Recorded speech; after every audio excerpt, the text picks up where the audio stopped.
اعوذ باللہ من الشیطان الرجیم بسم اللہ الرحمن الرحیم۔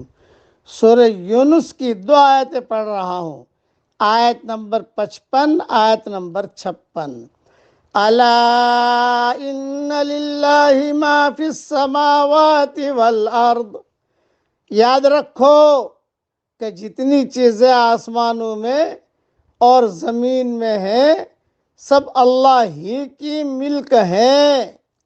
الا ان وعد اللہ حق ولکن اکثرهم لا يعلمون، یاد رکھو کہ اللہ تعالیٰ کا وعدہ سچا ہے لیکن بہت سے آدمی علم ہی نہیں رکھتے۔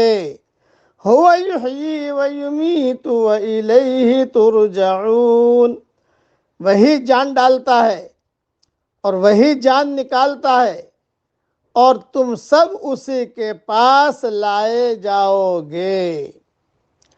ان آیات میں آسمان اور زمین کے درمیان ہر چیز پر اللہ تعالیٰ کی ملکیت تامہ، وعدے الہی کے برحق ہونے، زندگی اور موت پر اس کے اختیار اور اس کی بارگاہ میں سب کی حاضری کا بیان ہے، جس سے مقصد گزشتہ باتوں ہی کی تائید و توضیح ہے کہ جو ذات اتنے اختیارات کی مالک ہے اس کی گرفت سے بچ کر کوئی کہاں جا سکتا ہے، اور اس نے حساب کتاب کے لیے جو ایک دن مقرر کیا ہوا ہے اسے کون ٹال سکتا ہے۔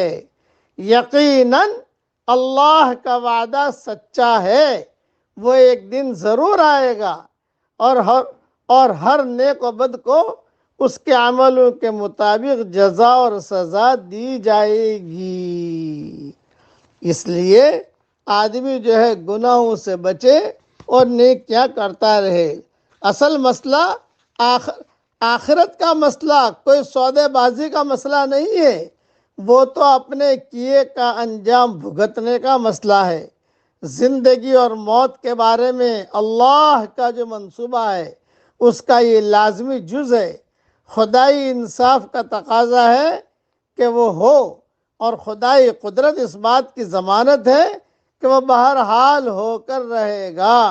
اس کے پیش آنے میں جو کچھ دیر ہے وہ صرف اس مقررہ وقت کے آنے کی ہے، جبکہ موجودہ امتحان کی مدت ختم ہو اور سارے انسان خدا کے یہاں اپنے آخری انجام کا فیصلہ سننے کے لیے حاضر کر دیے جائیں۔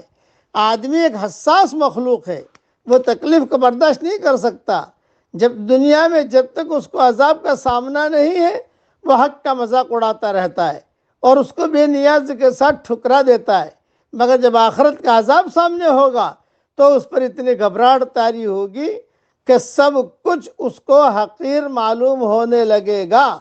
ساری دنیا کی دولت اور تمام دنیا کی نعمت بھی اگر اس کے پاس ہو تو عذاب کے مقابلے میں وہ اتنی بے قیمت نظر آئے گی کہ وہ چاہے گا کہ سب کچھ دے کر صرف اتنا ہو جائے کہ اس تکلیف سے نجات پا لے۔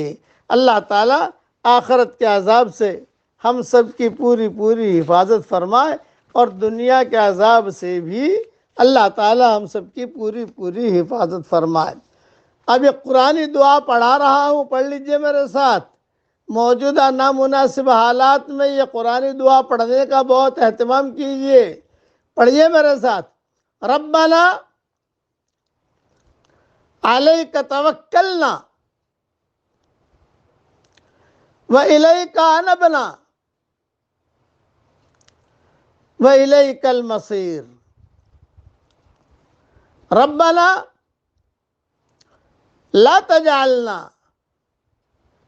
فتنة للذین کفروا واغفر لنا ربنا انک انت العزیز الحکیم۔ سورہ ممتحنہ کی یہ دعا ہے، آیت نمبر 4، آیت نمبر 5۔ اس کو جو ہے پڑھتے رہنا چاہیے۔ ریاض القرآن میں اس کا ترجمہ بھی دیکھ لیا جائے۔ اللہ تعالی ہم سب سے راضی ہو جائے، آمین۔ وآخر دعوانا ان الحمد للہ رب العالمین۔